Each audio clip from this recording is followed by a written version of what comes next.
question des diviseurs en astrologie est intéressante. On s'est souvent planté dans ce domaine-là. Et moi-même, dans Clé pour l'astrologie, par exemple, en 1976, je proposais un cycle de Saturne, d'Uranus, peu importe, fondé sur les conjonctions entre planètes et les axes équinoxiaux et solsticiaux. Avec le recul, ça me paraît complètement ridicule, mais c'est comme ça que je voyais les choses à l'époque. Le passage de Saturne ou de Jupiter sur l'axe équinoxial ou sur l'axe social, ça permettait de structurer le cycle des planètes. Et évidemment, c'était lié au zodiaque, puisque ça passait sur les divisions, le zodiaque tropique étant fondé sur les saisons. Et puis j'ai remplacé ça par les étoiles fixes royales. Un beau jour, je crois que c'était 2003-2004, donc 15 ans. Alors qu'en 1994, j'étais encore avec Saturne, la selon Saturne, sur la base du tropicalisme. Je me suis aperçu qu'il n'y avait pas tellement de différence, finalement, entre mon repérage par rapport aux axes équinoxiaux sociaux et mon repérage par rapport aux étoiles fixes royales, Aldébaran, Antares, que je connaissais depuis très longtemps. Parce que je les avais, dès quand j'ai commencé à faire de l'astrologie, je les avais positionnés dans mon thème, d'autant plus que j'avais une conjonction Antares avec Jupiter et le Soleil. J'en parlais des autres. Je les connaissais, mais le milieu astrologique dans lequel j'ai évolué à cette époque-là laissait complètement de côté la combinatoire planète, étoile fixe. On l'a envisagé éventuellement dans le thème natal, mais pas au niveau cyclique, pas au niveau prévisionnel. Un de ceux qui ont fait peut-être un tout petit peu dans ce sens-là, c'était Rudyard avec Régulus, c'était un autre niveau. Par contre, il y avait un intérêt pour les étoiles fixes, pour les constellations, par le biais des aires précessionnelles, de l'ère du Verseau, etc. Alors ça, c'était encore un autre paradoxe. L'astrologue ne voulait pas entendre parler des étoiles fixes, mais en revanche, il nous parlait des aires.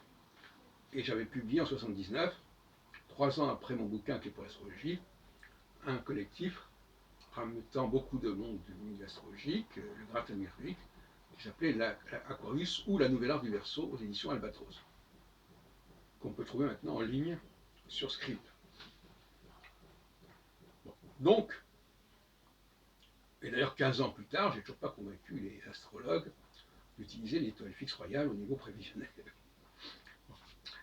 Et pour revenir à une chose plus complexe, plus simple, les diviseurs c'est 4 et 3. Mais en réalité, pour passer de 28 à 7, pour que ça soit Saturne pour les 7 années, 7 vaches, etc., ou les 7 jours de la semaine, il faut diviser par 4. Et là encore, comment on divise par 4? Tout le même problème. Donc il faut diviser par 4, non pas d'après une pure mathématique, non pas d'après les signes cardinaux fixes mutables, mais d'après les étoiles fixes royales. C'est ça Et là, on a un diviseur qui est matériel, qui est concret. C'est pas une abstraction. Tout comme le point Bernal est une abstraction. C'est le point du printemps, bon, très bien, mais qui circule à travers les constellations. Bon, c'est une abstraction d'historien des religions. Et quand ce concerne le 3, ben c'est pareil, parce que le 3, c'est 4 fois 3, 12. On part des 12 mois de l'année, on le divise en 4, et on donne 4 fois 3. Donc les signes cardinaux fixes mutables, etc. Et là encore, cette division en 3, elle se... Alors, là aussi, bien entendu, pour les saisons, ça va de soi qu'on va dire, bah oui, mais c'est les équinoxes et les solstices. Mais le repérage par les saisons, finalement, est assez discutable. Je viens de le dire, pour diviser le cycle de Saturne ou de la Lune, c'est pas forcément par les saisons qu'il faut le faire. Alors pour la Lune, c'est un peu différent, parce que pour la Lune, il y a la conjonction, l'opposition, la nouvelle Lune, la pleine Lune, etc. Entre la Lune et le Soleil, voyez-vous, donc il y a quand même un système de binaire avec deux corps célestes. Ça devrait servir de référence quand même. Et quand j'étudie Saturne, c'est aussi Saturne par rapport à 4 étoiles, le Soleil étant ici une étoile d'ailleurs, quelque part. Donc c'est le même principe, deux corps célestes.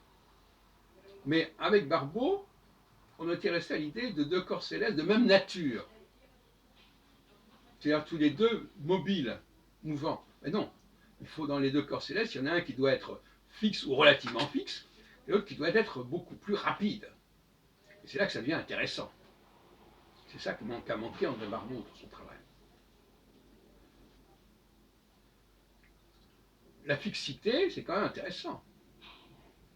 Parce que ça permet d'avoir une conjonction, une opposition.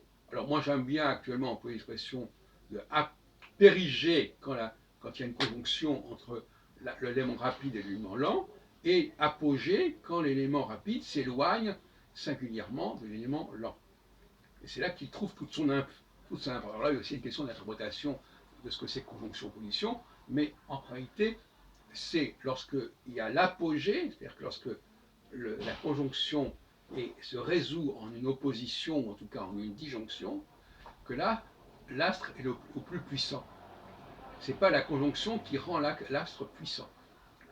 Au contraire, la conjonction, c'est le point de départ de quelque chose, on est encore dans la négantropie, dans quelque chose de relativement étroit, qui va s'amplifier petit à petit.